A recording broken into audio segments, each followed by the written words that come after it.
Melinda, welcome to the podcast. It's really nice to connect, and thank you for sparing some time on this Wednesday morning to come and chat. Yes, thank you, Alex. Always happy to talk about dreams. So, Yeah. yes. So I said off air, and obviously you know through our email exchanges that I kind of stumbled across your work because you're involved in a sort of a professional course, if that would be a fair way to call it.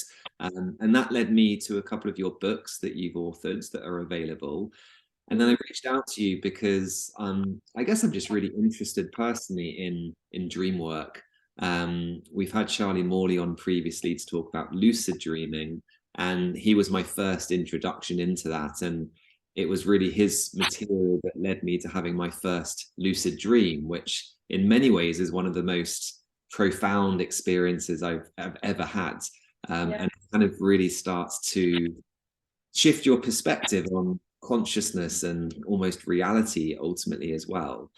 So Mhm. I'm very excited about kind of hearing you talk about this topic as well. But before we do so, are you happy just to maybe introduce yourself and share a little bit of your background for our listeners? Yes. Yes. Thanks again for having me, Alex. And yeah, I think Charlie's a good place to start for lucid dreaming. It is a profound experience and life changing. And yeah, we'll get to that maybe more towards the end because you're wanting to look at just dreams per se. But I think I'm really fortunate because I can work with people and their dreams. I have that privilege, and dreams really get to the heart of the matter.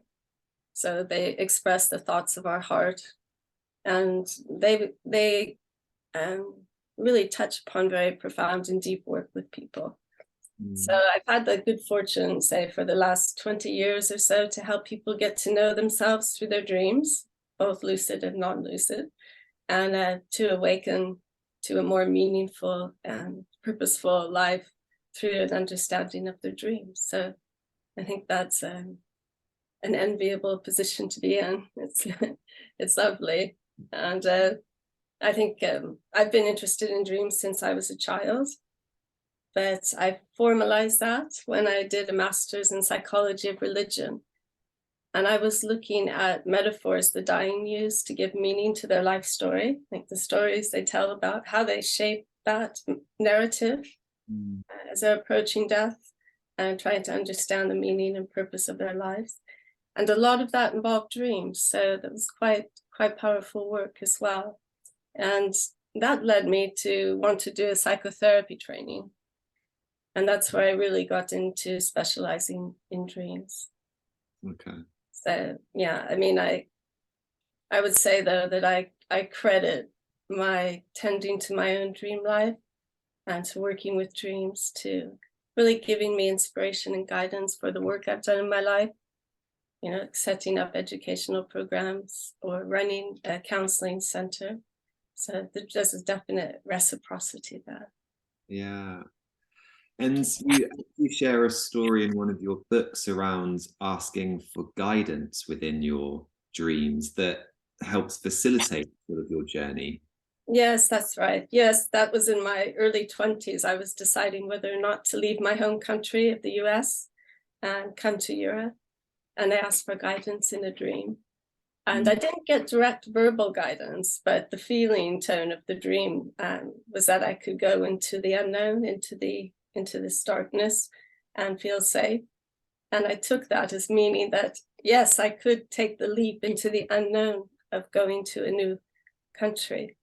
But I think looking back on it now with the benefit of hindsight, I think it was also an invitation to go more deeply within, uh, Okay. to look within into the inner mysteries, into developing psychologically and spiritually. But I took it quite literally as to go ahead and go abroad. So, and I've stayed in Europe ever since. So I Okay. think in 2012, my interest in dreams and my training in psychotherapy, it led me to co-found the Dream Research Institute. And I did that with Dr. Nigel Hamilton. And that's at the same center where I trained in psychotherapy. And that's the Center for Counseling and Psychotherapy Education in London. Brilliant. Yes, I mean, can tell you a bit about the DRI, what it does. Yeah. Yeah, that would be amazing. Thank you. I mean, there's a lot of work you see on mindfulness and yoga and how it benefits us, you know, body, mind, and spirit. Mm. But historically, a lot of dream work has really focused on, say, dream pathologies like nightmares or, you know, parasomnias. So strange phenomena related to dreams. But there hadn't been a lot of work in dreams and how they benefit us, how they help us. So we thought, let's create a platform, a space to promote that kind of research into looking at the connection between dreams and well-being. Yeah. And so we've had a researcher do work on looking at the dreams of people suffering from autoimmune disease. And this particular type of disease, they would have what we call prodromal dreams, dreams that give an indication of a physical illness that might be occurring. So they would have these dreams that gave them indication of the onset of their symptoms. And they found this quite powerful. So the researchers set up some dream groups, and people talked about their experience in their dreams and working with their dreams and their doctors to, you know, develop care plans. And that's one example. And another one was about looking at how dream re-entry facilitates positive change in our lives. So that's going back in a dream with a dream guide like myself and reliving that dream in the present tense, so as if it were happening. But the nice thing about dreams is they allow us to go into really deep feelings. So the guide can hold the kind of lucid position and suggest interventions. It's a great way to develop lucid awareness, by the way. So we've done research on that, and also how dream guidance facilitates creativity. So on our website, some of your listeners can look there, but there's a project where a woman who had longed to be an artist, but hadn't realized that, hadn't actually produced art, as she had written, but not visual art. She started looking to her dreams for ideas. And then the dreams began to teach her, you know, what colors to use, what paints to use, and gave her confidence. So research into that. And then my own area of interest is in lucid dreaming, as you mentioned. I mean, I am a lucid dreamer. I've had probably well over 1,000 lucid dreams. A particular approach to lucid dreaming that's quite meditative, that I call lucid surrender. And he said we'll talk some about that. But lately, anyway, as you mentioned, yes, I've been devoting my attention to writing about dreams. Yeah. And it occurs to me that not everyone would have listened to our previous chat with Charlie around lucid dreaming. So are you happy to share your sort of definition of what is a lucid dream for those that might not be aware yet? Yes, well, I mean, that's kind of standard definition from a Western perspective. It's a dream where you become aware that you're dreaming while you dream. But as you indicated, it's so much more about that. I mean, that opens us up to all kinds of new potentialities and perspectives and understanding about ourselves. So, and also the interesting thing about lucid dreaming is it's important to understand in REM dreaming, that's normal dreaming, you know, where the eyes are moving and back and forth, and the brain state there. It's not that the brain is asleep, you know, it's just that it's a 24-hour brain. The brain's always operating, right? But it's a different kind of thinking in sleep. And the dreams are reflecting that. And so what happens is that those areas of the brain that are associated with our cognitive function, they get suppressed, but not completely. And at the same time, the emotional centers of our brain, they become, you know, 30% more active. And also the blood flow to areas of our brain associated with imagery, those also get increased blood flow. So what you have is a very deep access to feeling. And it's but in a lucid dream, what happens then? And they're not quite sure the mechanism for it. So it's a great area of research. Yeah. Is that those areas of the brain that were suppressed in terms of our capacity for self-reflection and metacognition, they actually get activated again to comparable to waking state. Not only that, but they've tracked that lucid state with MRI scans, functional MRI scans in real time, right? So the evidence is there that the brainwave frequency is similar to that associated with highly meditative states, right? In the waking world. So it can be, it can be. But obviously, just like in life, sometimes we can be more focused than others. So a lucid dream can be a lower frequency. The recent research, really interesting, it shows that say 20 hertz brainwave in a lucid state tends to produce more of a dream based on control, where we're trying to manipulate the dream, whereas the higher frequencies tend to be associated with taking a more meditative state, or what I call lucid surrender state. So I got ahead of myself there, but they were inducing lucid dreams with an electrical charge on the brain during sleep, right? So they could, again, track that dream, and then people would relate the content. So they noticed that pattern, the researchers, and they highlighted it, but they didn't look in, no further research in that area has been done. So, okay. But I think getting back to my main point is that in a lucid dream, we have an opportunity for something that we don't really get so much of in waking life. And that's to be connected to our reasoning power with a certain kind of clarity, as you mentioned, that we have in the lucid state. And at the same time, we have this contact with very deep and profound emotions. Right? And it's not just mad, bad, glad, and sad. We're talking deep sense of serenity and peace, and it can be quite a blissful feeling. Yeah. And also a sense of perhaps of a unity and connectedness. So those are profound feelings. In the West, it sounds like feelings can be kind of thought of as superficial or somehow bad.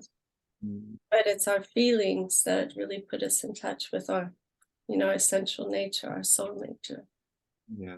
So lucid state there's the capacity for that. But I mean, the other thing to say is that life is very similar, though. You wake up in the morning, what do you wake up to? What are your choices, right?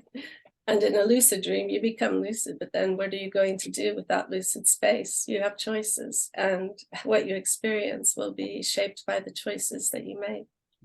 So we can come back to it, but I think that's rather a longer answer to the question than you might have anticipated. So that's brilliant. You can tell it's a fascinating topic, and it's a new frontier. So there's people out there thinking of doing, graduate studies or PhDs. It's wide open. Okay. Yeah, I think it really is fascinating, and it's something that really I guess resonates with me in many ways. And I guess what I'm curious in is if we just take a little detour from some of our questions, if that's okay. The question that comes up is sort of connecting again with dreams. I certainly have spent quite a lot of my life where I don't remember, or I used to not remember dreams at all. I could wake up and not tell you anything. And it was only for me really through consciously starting to engage with sleep and dreams that I was able to start remembering dreams and then have a lucid dream.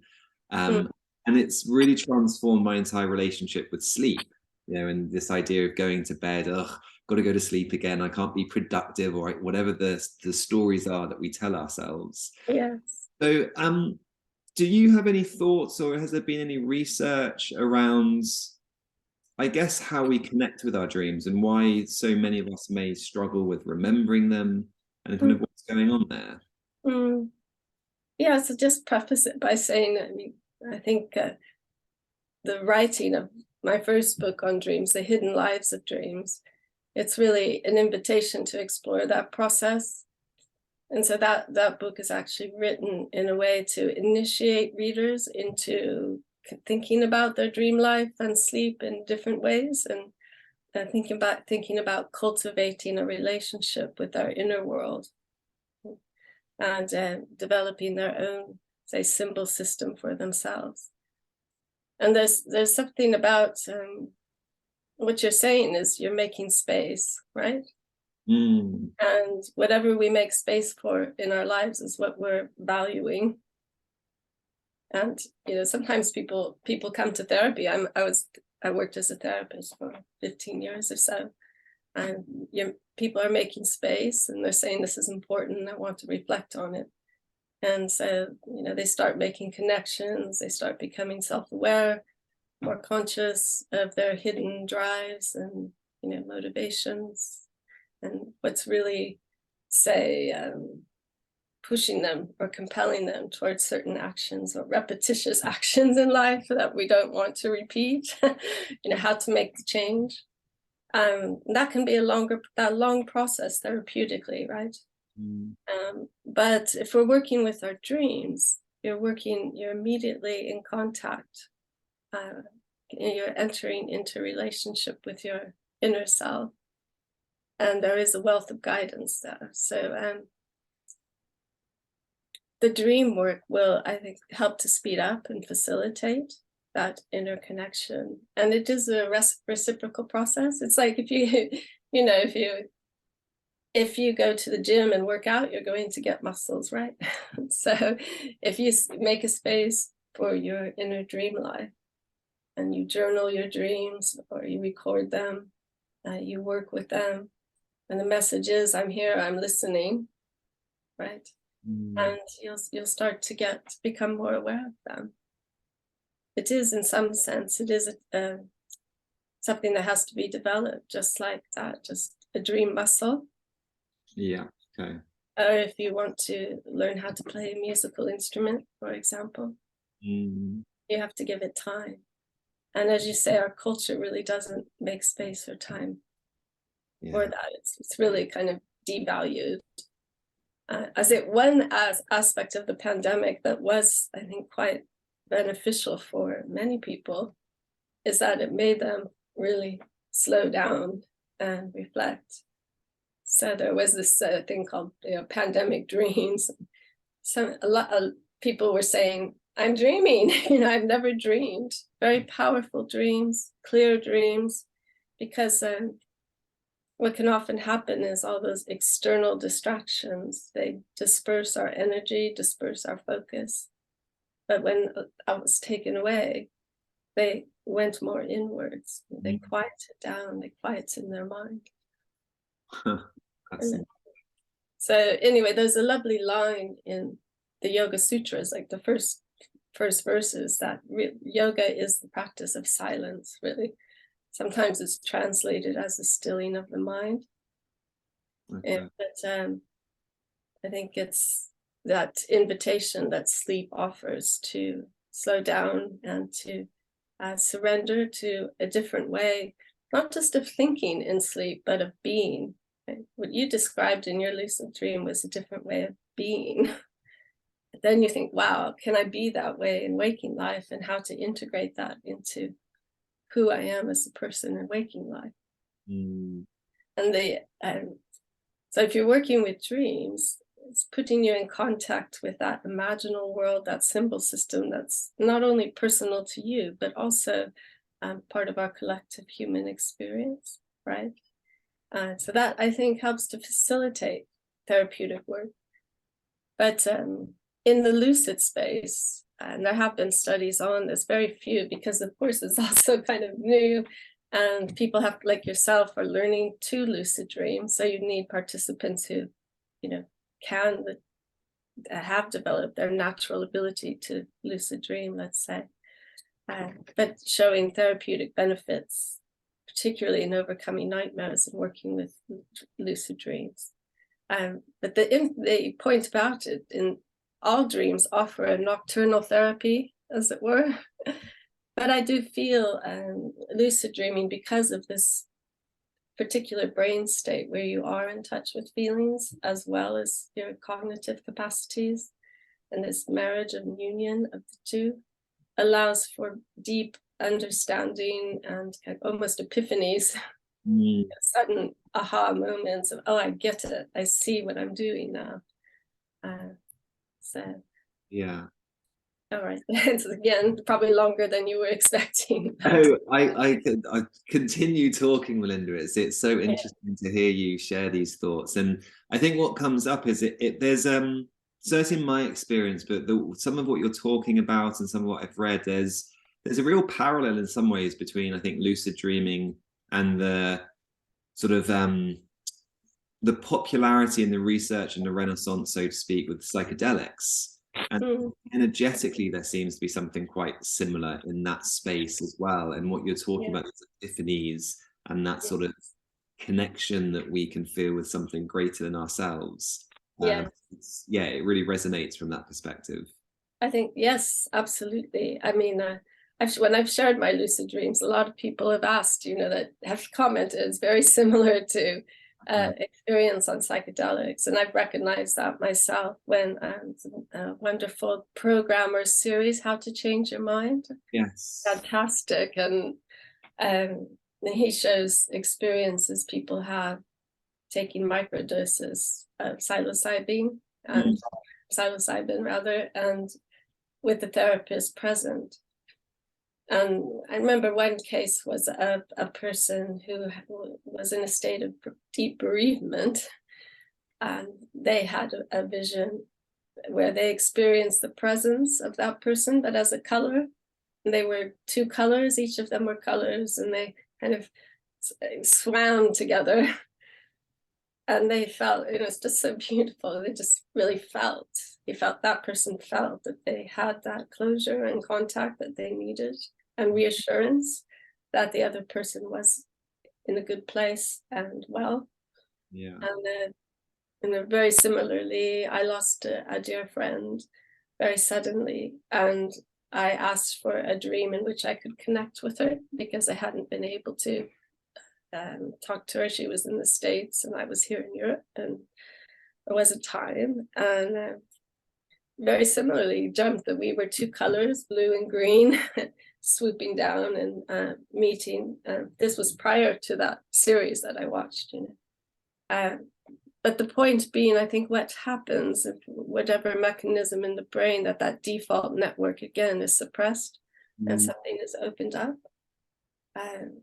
In my own case, to take a pretty simple approach. I don't have a 5-step method or anything like that. I'm really just quieting my mind through prayer and through repeating, say, a sacred name, or like a mantra, or singing a sacred song, very simple sacred song, just repeating it 3 or 4 times with the breath before sleep. And that seems to, again, put me in a heart space as well as quieting the mind. So it's that dual aspect is really important, that the feelings are aroused. But so psychedelics, yes, the difference is, of course, if you're using a psychedelic, you have to wait till it gets out of your system, right? So there is that aspect, but in a lucid dream, there's always a choice to come out. You do have a choice. So, but I understand, yes, and if I had more lifetimes and more opportunities, that would be an area I'd very much be interested in working with. Helping people to contain and understand their experiences when they take these hallucinogenic drugs or natural substances that inspire these kind of visionary, awareness. That what do you do with it? How do you integrate it? That kind of thing. But a lucid dream without any of that can also have a similar effect. Yeah, absolutely. And I can really see that perfect fit of, as you say, using potentially lucid dreaming as a way to integrate some of those psychedelic experiences or prepare for them as well. But it's probably a nice segue into something you talk about with sort of the healing presence of dreams. Would you be happy to kind of expand on what you mean there? And it was helpful to understand that a lot of, say, our ordinary dreaming is mirroring back to us our psychological state, a lot of what we might be unconscious of or what we're projecting onto the world. And so, if we're working with our dreams and owning up to our projections onto the dream characters and integrating that and becoming more conscious, start to see that dreams become a bit clearer, less busy, less cluttered, and that allows something new to come through. And it's this sense of healing presence in the beings and even objects that appear. And that can, it will have a sense of a larger than human consciousness or more than human consciousness. Yeah. Okay, beautiful. So, I mean, I guess there's only, we can only be speculative at this point in time in regards to the potential of lucid dreaming. But I kind of would propose that in those with chronic health issues, for example, that there's definitely space there where lucid dreaming could be considered as a complementary therapy alongside, some of the more traditional interventions that might be taking place. Yes, I'm trying to remember the name of, there's a young man who is doing research with back pain and lucid dreaming. Yeah, I know there's a researcher called Ed Kellogg who's done a lot of work on healing in a lucid dream. Ah, interesting. I mean, I also, in Hidden Lives of Dreams, I share one of my own experience, like kind of semi-lucid dream. I had a very horrible middle ear sinus infection, went on for weeks, really debilitated. And I asked for healing.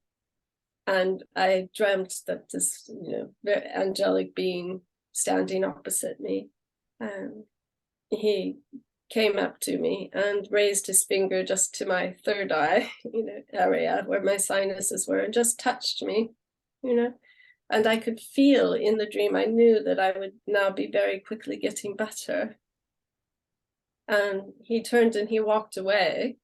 And I said to him, I called to him, I realized I needed to ask him something. I asked him if he could heal my spirit, which at the time was, I was going through a hard patch. And he came back and he raised his finger again. It was that far away. And then he lowered it. And there was a sense of that it had to happen a different way. It had to go through a process. And in the dream, I knew it would be another 7 years or so before I really felt a certain completion of that, or the dream would be answered over time. Very much through the dream work. So Thank you. Yeah. Yeah, I think. Oh, sorry. Just thinking. The thing about that healing presence is that, the further, let's say that the more we are strangers to ourselves, the stranger it will seem to us, or the more frightening. And as we become, more, we befriend ourselves and through our dream work, or we begin to renew our sense of trust in the universe, and that then when we have these very powerful numinous presences in our dreams, we can receive what they have to offer us. I mean, if you want an example, I can give you one, but I think it's Carl Jung would say that the degree of fear in the dream indicates the degree of transformation necessary. And so, what does that mean? A classic example is people become frightened when they're chased by a figure, an unknown figure in their dreams. We've all had that dream. And usually wake up panting, right? But as you'll probably be aware from your own training in lucid dreaming, you do have that potential to eventually become aware in your dream and stop and say, I don't have to be afraid. This is a dream. This is my projection of fear. Actually, who is chasing me? Turn around and ask, what is it you want from me? And there's a lot of different examples of the answers that people are given. And I think Robert Wagner was sharing one where a dream being said, yeah, I'm an unknown aspect of yourself. And one person I know of, having worked with, took off, the person chasing her was wearing a mask, and she said, could take it off, and it was her father, right? Wow. So it's an invitation and to wonder, wonder what it is we're running away from in our psyche and ourself. What is it that needs our attention, right? So that's so interesting. I think when I was speaking to Charlie, I shared a sort of nightmare that I had, and I had it probably, I'm not quite sure, 4, 5, probably 6 times maximum, and it was very similar each time. But I would wake myself up and my wife Katie up, sort of screaming. I was trying to wake myself up through noise. Ultimately, interesting. I haven't had it since I've started lucid dreaming. I haven't had an opportunity to pull the mask off, so to speak. But I can resonate with the idea that there was a lack of connection in some ways in my life and with myself and those moments when I was having that nightmare. So it's so interesting that our unconscious, I guess, is communicating with us in the dream worlds, that there is something there that needs our attention. Yes, I sometimes think it's our soul needs to catch up with our body. We have to give some time to it. I mean, of course, if people, it doesn't have to be a lucid dream. You can work with a guide to face a dream figure that's been quite frightening, and the creative imagination, will naturally, because it's a natural capacity we all have, it will speak in symbols and that arise, and you can re-enter the dream and meet these figures with the guide, so you feel safe, and have that interaction. But again, in a lucid dream, yes, you realize that I'm projecting certain fears, and I can take those back, and I don't have to be afraid.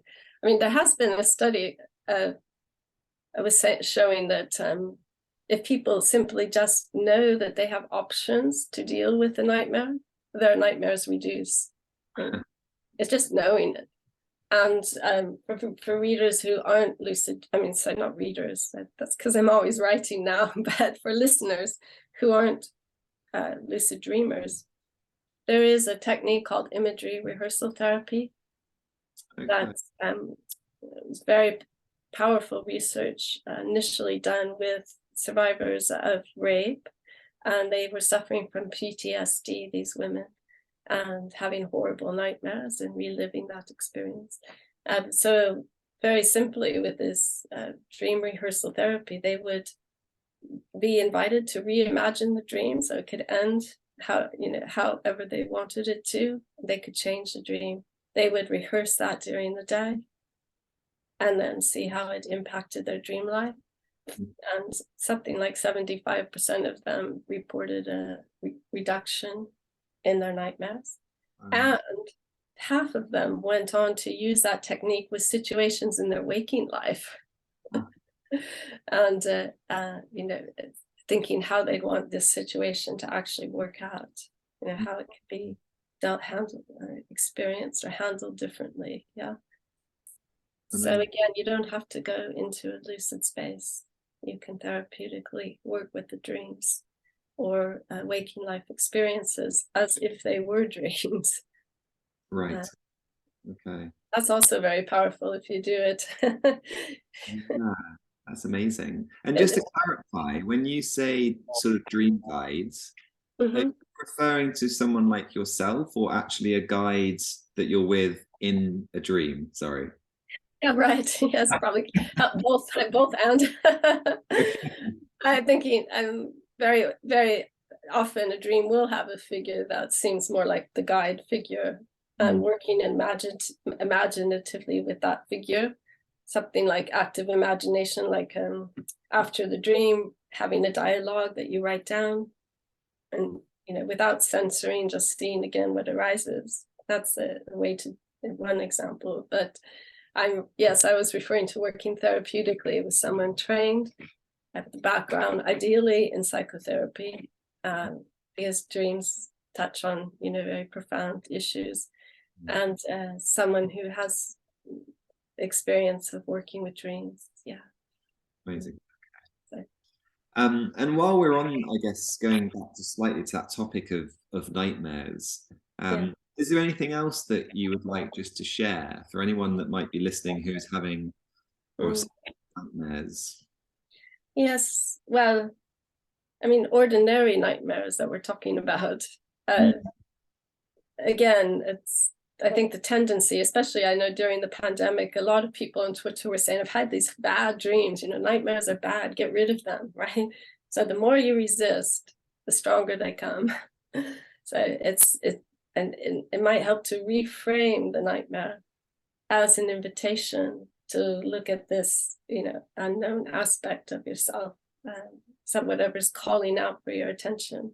And as you give it attention, it will soften, the dreams will start to change, and you'll see that in your dreams. And I've seen it over and over and over again with people and myself. So you learn to trust the process.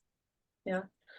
And the other thing to say is, there's the anxiety dream nightmare, and then there's the chronic nightmare you were talking about, repetitive, you're acting out, it's interfering with your waking life. So, anxiety dreams. There was one a woman shared during the pandemic. I remember when everyone started using Zoom, but they weren't familiar with it. And she ended up, couldn't get into the right Zoom meeting. And people were shouting at her and calling her names, and she felt hugely ashamed, it repeated that anxiety dream. And I really felt for that person, because it's again an invitation that to look at that dream and say, gosh, you're being awfully hard on yourself. All you did was go into a wrong meeting. What's that about? Where's that coming from? What story from your past is that just because you made a simple mistake? We're all learning, right? So it's an invitation, that dream. But because it feels, I don't want to go there, yeah. And so thinking of it that way. But with the chronic nightmares, and some of those are parasomnias that really stem from brain lesions or chemical imbalances. And if people have a dream where they're acting out and actually kicking their partner at night unintentionally, or sleepwalking and hurting themselves or others, then probably it's a good idea to have a medical specialist look at that, because there's some kind of chemical imbalance going on, right? And also, I'm just thinking, again, this notion that dreams can tell us something about our biology. Freud writes quite a bit about, but just with sleep apnea, where airways become blocked at night, that's potentially fatal. And people may have lots of dreams of drowning or not being able to breathe. And, you could look at the symbol of that and all in terms of, say, normal anxiety dream. But if it's chronic and all of that, you might be wondering what's actually going on. So sometimes those nightmares are kind of trying to tell us something's actually not quite right in our internal physiology. So it's just being aware of that. And if you did have concerns with if it's chronic, if it's interfering with your sleep, if it's interfering with your waking life and relationships, then it might be an invitation to get that checked out, basically. Okay. So, yeah. It's very interesting and good advice. Yeah, well, I mean, nightmares are great. I think the chapter in the book, I call it Nightmares from Fear to Freedom. Because it's very empowering to realize that the challenge is, it's all right to feel afraid, but to move through the fear, right? And then you transform it. That energy that was caught up in the fear can be used differently. And then the reciprocity in the world, in the dream world, changes, but also in waking life, facing our fears and working through them. like mine about doing a Zoom video with you. But you have such a lovely healing presence. It's like a nice dream, I would say. It's very reassuring. Thank you very much. So, Yeah, right. hopefully you feel it's going well, Melinda. Well enough, anyway. Just nice to talk with you. So I appreciate that and your gentleness. Thank you. Yeah. And I think one thing that I would love to touch on in this conversation is something that you talk about, I think, certainly in one of your books, which is this interconnection between our, excuse me, dream world and external world, and how in some ways there's a real need for us to start connecting with our dream world again. And you just put it so well in your book around, you know, things like the climate crisis and so many things that are going on, and how there is kind of an interconnection here between the two. So would you mind kind of expanding that? Yes, yeah, thanks for bringing it up. I mean, I did have to ask myself, with everything going on in the world and this the climate crisis, you know, why write a book on dreams? Right? And so I suppose the Hidden Lives of Dreams, the title of which is from a homage to the hidden lives of trees, if your listeners are familiar with that. But that book was an invitation to think about trees differently in terms of their own consciousness and what they offer us. And so I'm thinking of dreams in the same way, you know. But the idea, I mentioned before how dreams are mirroring something about our inner state. But in alchemy, in that tradition, they talk about as above, so below, you know, so as within, so without. So I really do feel that the neglect that we, you know, as a species, let's say, or the lack of feeling towards living creatures and other species on the planet, and the desecration of the planet is a part of our own neglect of our inner worlds, and particularly the Western worldview, say, of utility, and things are there for us to use, and to use indiscriminately and without any bounds, right? So when we're working, it's a kind of living nightmare that's inviting us to say, hey, wake up, you know, it's saying us, wake up big time and think about where are the imbalances and what can we do about it. And that's happening, of course. People are now really waking up to it and taking action, positive action. So I think, you know, dreams matter because they can facilitate our awareness of the sacredness of life and our place in life, and help. It's you know, when Freud says it's a royal road to the unconscious, but I think it's also the royal road to being, you know, a fully human. Yeah. And bringing the wisdom of the inner world into manifestation, you know, into outer life. So, you know, this is a reciprocity between the dreams and waking life. Yeah, that's beautiful, and I think sort of deeply resonates ultimately. I did a practitioner training in psychedelics last year, and I'm training in transformational breath work that I'm just my training in, and there is just this such, I think, deep, rich interconnection between all of these different things. And that word you use, sacredness, is one that's been a real theme for me in the last sort of 9 months or so. And I think dream work, breath work, anything that's kind of helping us, I guess, as you've been saying today, sort of access part of ourselves that maybe we're not very good at for various reasons, including just a lack of time in the modern world. They really start to bring back that sacredness into daily living, as well as, you know, other worlds, so to speak. Yes, that's wonderful. You're doing that training. Fantastic. Yeah, there's a long vision that I've had for a couple of years now in regards to what it's all accumulating towards, shall we say. Lucid dreaming training is definitely one of those things that I'd love to incorporate into all of this, because, as I say, there's just, I think, such a clear connection between all of them. Yes, I mean, one thing to say about lucid dreaming is that it is also, I mean, it's not just waking up in our dreams, and it's also about awakening to who we truly are, right? Awakening to our own soul nature, to our human spirituality. And a lot of times people will think dreams are just about the negative aspects of ourselves, you know, what we've repressed and all of that, and our psychodynamic. And, you know, there's an element of that can be the case in these psychological dreams, but they can also mirror back to us something about our creative capacity, you know, and our spirituality and our nature and our gifts. And so you can look as well to dreams for that.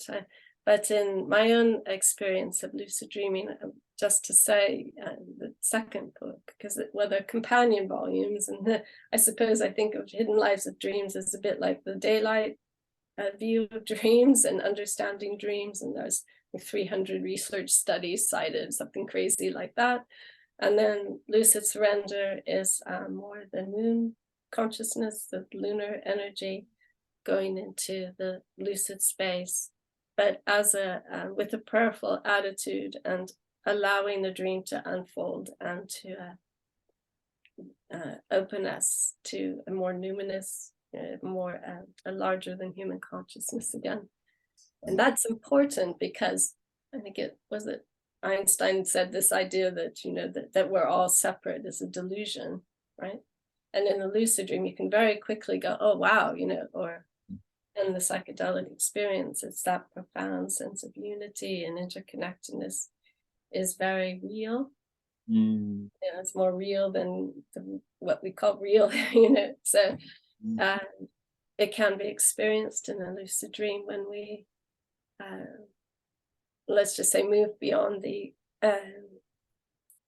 desire for just more stimulation within the lucid experience. There's a different kind of approach to lucid dreaming that might be more popularized. So, but yeah, so. Brilliant. I'm mindful of your time, Melinda, but is there anything that you would like to conclude with, or anything you want to sort of emphasize from our chat today to finish? Just again, to say thank you for the opportunity. And I think therapeutically, one thing that dreams can really help us do is restore a sense of trust in ourselves and in others, and in the potential of our collective will, and also restore our confidence in our intuition, which we may have lost touch with, and also kind of ways of knowing that are natural to us, but tend to got lost over time.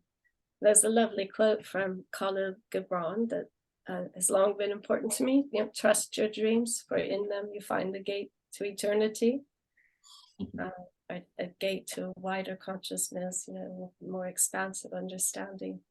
So I think that's really true. So you don't have to be afraid of your dreams. They're not there to harm you. They're, you know, part of us. I think Matthew Walker points out, he's a neuroscientist and a sleep specialist, that we spend 3 times more, we spend 3 times longer in REM dreaming than do primates, who have the longest dreaming span in the animal kingdom. And he hypothesizes that must give us an evolutionary advantage somehow, you know. And there's a lot of different studies on dreams.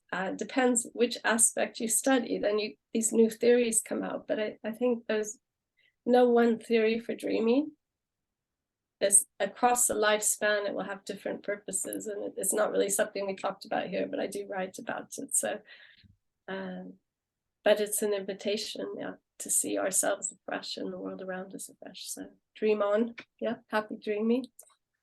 Excellent. Melinda, thank you so much. It has been a genuine pleasure to speak with you and hear you share your experience and insight into such an interesting topic. Yeah, thank you. It's been likewise good to be with you.